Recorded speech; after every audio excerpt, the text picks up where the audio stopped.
Hello, my friends. Natalie Areola here.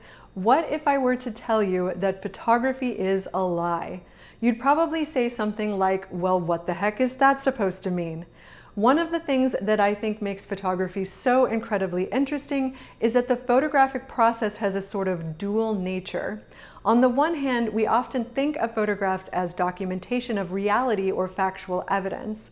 On the other hand, we see photographs as a manipulation and we distrust their validity. So how can we have two totally paradoxical views of what a photograph is and what it can and cannot tell us about the world we live in? Before we get too deep into this, I'm going to let you in on a little secret that many people just don't get about photography. Photographs have always been manipulated. This is not something new that began with the advent of Photoshop. Photographs have been manipulated and altered since their inception. In the 1850s, Oskar Rejlander was creating images that one might mistake as a Photoshop composite today. He did this by combining negatives in order to create a scene that would have been impossible otherwise. Retouching has always been a part of the photographic process as well. And if you read up on your photo history, you will quickly find that accusations of photographic falsehoods have followed photography from day one. Edward Muybridge, who we'll talk about more in a moment, enhanced his Yosemite landscape images by adding more dramatic skies in the darkroom. If you know a bit about many of the tools we use in Photoshop, you will quickly realize that these tools are named for their corresponding darkroom techniques. Things like masking and dodging and burning began as darkroom techniques for enhancing and even dramatically altering photographic compositions. So now that we've gotten that out of the way, let's talk about the two faces of photography, the factual side versus the manipulative side. When we view the photographic image, we see what appears to be a very precise and detailed replica of the world.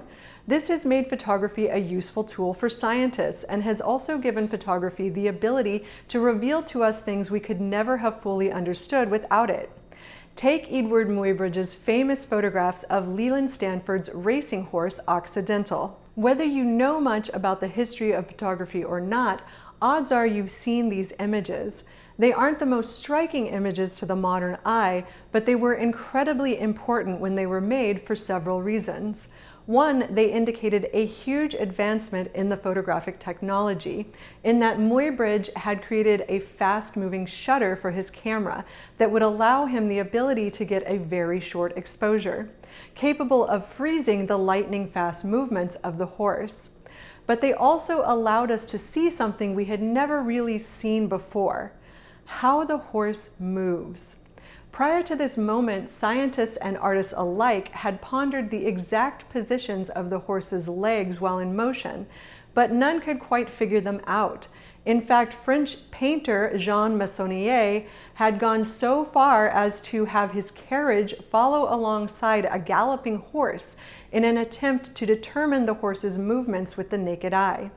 Some believed that there was a point at which all of the animal's legs left the ground, while others thought this was a fallacy.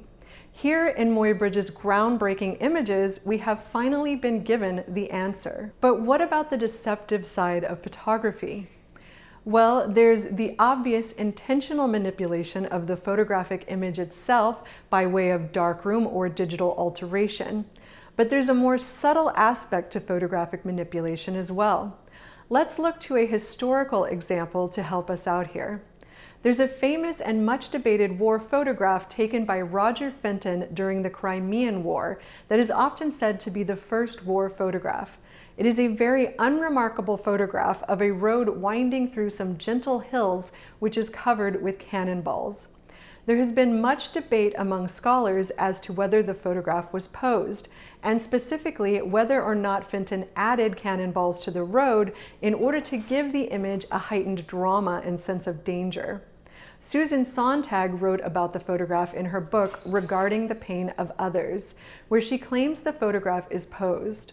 And this prompted Errol Morris, who you may know for his documentary films, to take up a deeper investigation in his book, Believing is Seeing: Observations on the Mysteries of Photography.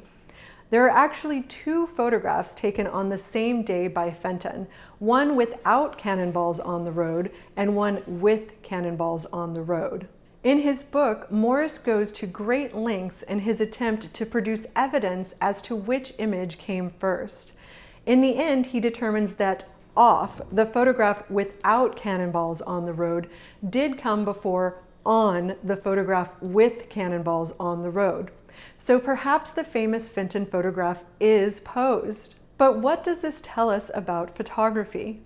Morris describes an imagined scene in which Fenton has an elephant and a group of men working to move the cannonballs down from the hillside and onto the road. Then he proceeds to ask this question: isn't something always excluded, an elephant or something else? Isn't there always a possible elephant lurking just at the edge of the frame? And this is what I'm talking about when I say that photography is a lie. No matter what the intentions of the photographer, there is always something hidden in every single photograph you have ever seen or will see. The mere act of choosing a frame to photograph is a manipulation. A photograph is not the whole story. It is a tiny fragment of a moment in time and space. Our brains are adept at filling in the blanks when it comes to visual stimuli, and they do the same when we see a photograph. Suddenly, we think we know everything about an event or person or place, when all we've actually seen is one infinitesimal piece of a much larger puzzle. In this sense, for me, photography becomes a metaphor for human knowledge. As Morris says, photographs both conceal and reveal.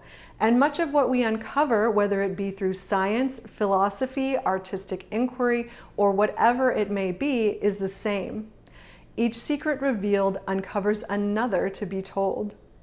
Thank you for joining me in these ruminations. Let me know what you think about today's discussion in the comments, and be sure to subscribe so you won't miss out on future videos. See you next time.